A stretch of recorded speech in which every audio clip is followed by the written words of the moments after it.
again, I thought I would show you my hopefully very simple recipe for kombucha making. I've been addicted to kombucha for quite some time, but as I said, this is what coronavirus made me do. The aftermath of the coronavirus. Yes, it is for me to become a complete fermentation freak and finally have kombucha every day. Okay, here we go. Ooh, hope you didn't get dizzy from this. Here is my simple recipe up there. Ooh, I thought I had 3 of them. Okay, here is the first one, most important one. Okay, I don't know if you can see it, but this is what we will need. 1 gallon container right here. Make sure that it's clean, also if possible sanitize, so that you pour some boiling water inside and you kind of splash it around, so you make sure it touches every surface that the kombucha is going to be making.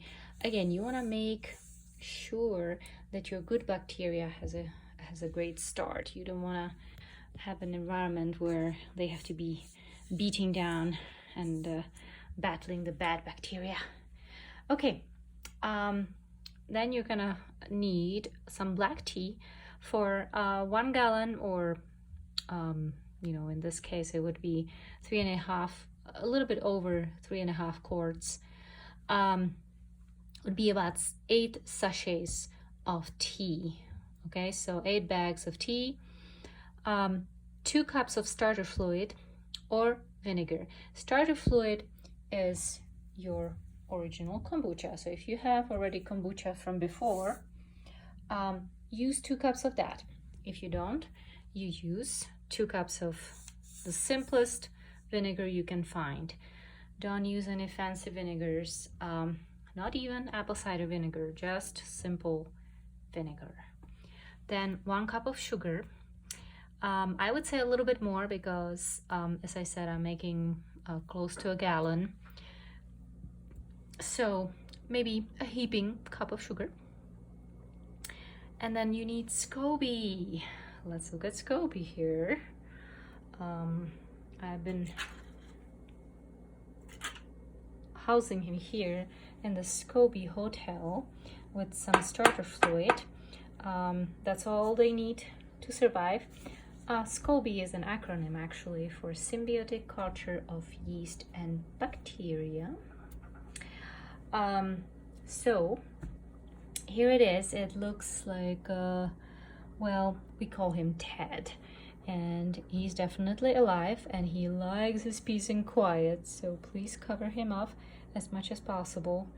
I don't have 2 hands, but also put a rubber band, so basically no little animals can get in. You don't want that. Okay, where's my recipe again? Here we go. Of course you need some cloth or paper towel. Right now I don't have any problems with little animals getting in, but if you do, you probably want much more tightly woven cloth. And if you don't have that, then please put some paper towels. Again, secure it with a rubber band. You need a pot, and you need something to start with. The recipe will be very simple. You're gonna boil 1 gallon of water.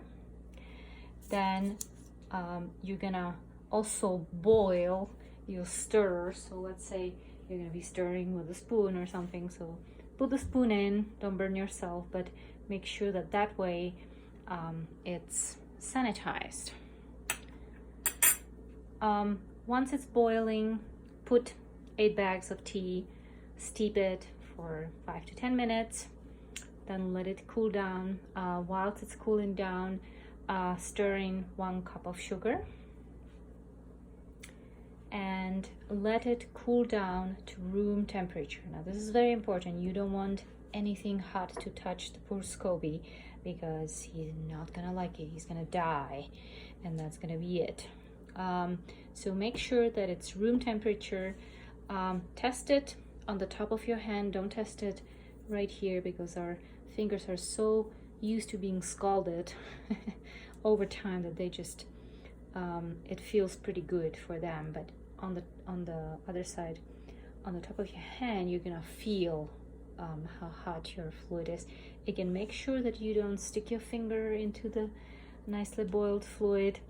You use only sanitized items from this time on, right? You don't want to introduce anything bad. Okay, so once it has cooled down to room temperature, you transfer it to your sanitized vessel, in this case a gallon bottle, and you pour also the starter fluid, which is either your previous kombucha batch or you put vinegar. So in this case it's 2 cups of starter fluid or vinegar.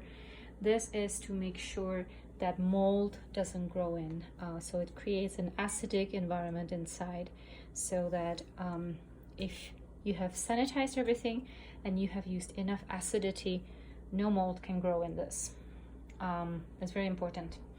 Now later on you can experiment with a little bit less acidic environment. Also the starter fluid is usually less acidic, so maybe your first batch might be a little bit more acidic if you use vinegar, but I have to say I didn't mind it at all. But it's kind of a personal preference a little bit. And then at the end, make sure you sanitize your hands or wash them really well with soap and water. I don't think I need to again tell you how to wash your hands. I think we're all experts at this point. You're gonna actually transfer the lovely SCOBY into the bottle, cover it up securely and put it in a dark place at room temperature. Definitely no sunlight allowed. They would hate that. But don't put it in your cupboard. Put it somewhere that is ventilated. That's also quite important. Okay, so that's it. 7 to 10 days. You're gonna leave it there. Try not to open it up, watch it, move it. Things that I have done right now, because they're not gonna like it. You're gonna see bubbles. You're gonna see some stringy things, and even a little bit darker here. Those are yeasts, and that's actually okay. There are gonna be all kinds of stuff at the bottom as well, and that's totally fine. I think we all know how mold looks like. You know, if it's if you think you're growing mold, then wait a little bit longer. Wait with the kombucha, brew it 10 days, brew it 11 days. You're gonna, you know, if the mold has taken hold, it's gonna really grow. You're gonna see it. It's gonna be you know, something on top of a SCOBY. It's gonna be maybe blue. Once you see little blue-green spots, that's not good. You need to discard your SCOBY.